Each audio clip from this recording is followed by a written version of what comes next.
You are not allowed to impose, through the government, your religious beliefs on others. That is not what religious freedom is about. That's not what our country rests on. Yeah.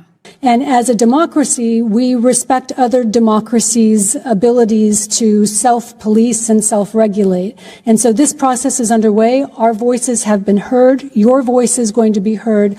Obviously, there's international attention focused on this national citizens. As the old saying goes, any government that fears the truth will eventually fear its own people. So before we dive in, grab your drink. Coffee, whiskey, water, champagne, whatever keeps you sharp, because this breakdown is going to keep you locked to your screen. Make sure to like, share, and subscribe so you never miss the kind of unfiltered truth the mainstream media refuses to touch. Prohibited from establishing religion, yes. Absolutely. Okay. That's what the establishment So if you have members of Congress that are legislating laws in accordance with their faith in regards to abortion or LGBTQ or women or any of those things, that should be prohibited within our Constitution. You are not allowed to impose, through the government, your religious beliefs on others. That is not what religious freedom is about. That's not what our country rests on. Yeah. For many of us, religious freedom is extremely important. It is life and death in this country. Yes. Many of us fled our countries to come to the United States because that is the one thing that distinguishes us from many countries. But it's also important that we have a secular government and protect people's civil rights and access. Welcome back to Uncensored Headlines, where we cut through the political theater and shine a light on the spin. Today, Representative Ilhan Omar delivered what can only be described as a double feature of ideological gymnastics. One moment focused on religion in America, the other on India's sovereignty.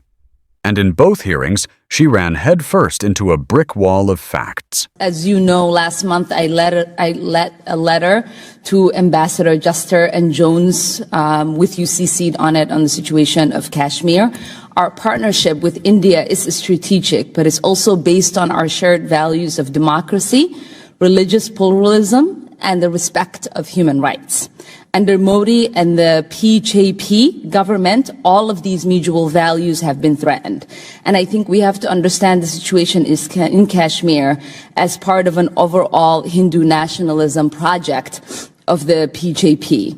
So my first question to you is about the right of self-determination.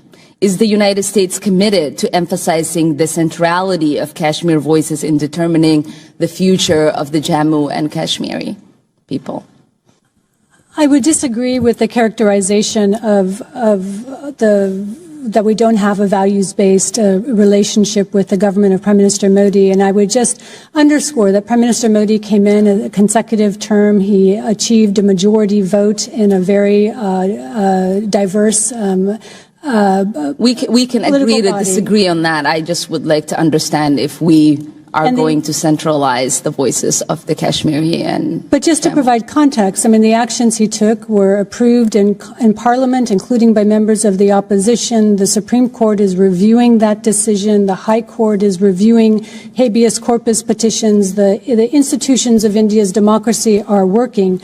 We absolutely believe that Kashmiri's voice needs to be heard, that in any restoration, when there is restoration of a of an assembly, when there are state assembly elections, that's the way for Kashmiris to be able to register their views, also in peaceful assembly.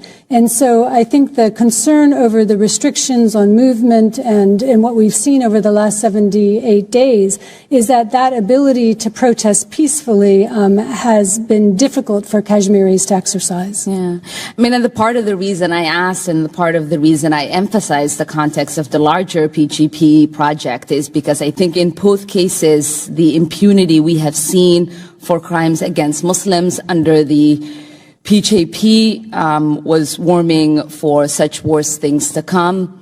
In Assam, almost 2 million people are being asked to affirmatively approve their citizenship As my colleague and the chairman said, there have been official statements to the effect that no Buddhist, Christian, Sikh, or Jain refugees need to worry about their status. And so this is a clear anti-Muslim program. And I'm sure you've seen the same reports that the Indian government is starting to build camps in Assam, presumably to hold those who are unable to prove their citizenship. This is how the Rohingya genocide started. At what point do we no longer share values with India? Are we waiting for the Muslims in Assam to be put in those camps? The certification of citizenship in Assam dates to a 2013 Supreme Court ruling that ordered the government to do so, to address questions of illegal immigration.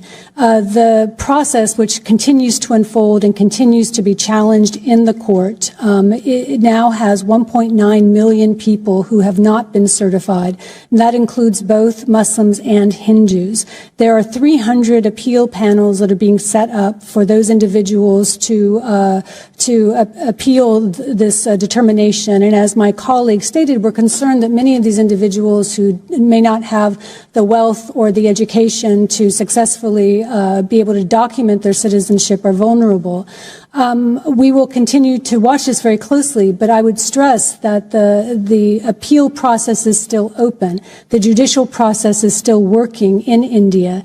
And as a democracy, we respect other democracies' abilities to self-police and self-regulate. And so this process is underway. Our voices have been heard. Your voice is going to be heard.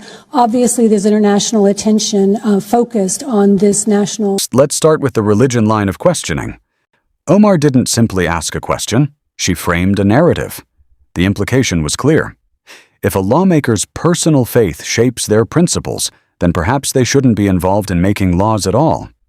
Think about that for a moment. That's not secular governance. That's sidelining millions of Americans who vote according to their conscience and hold beliefs about the sanctity of life, traditional values, and moral responsibility.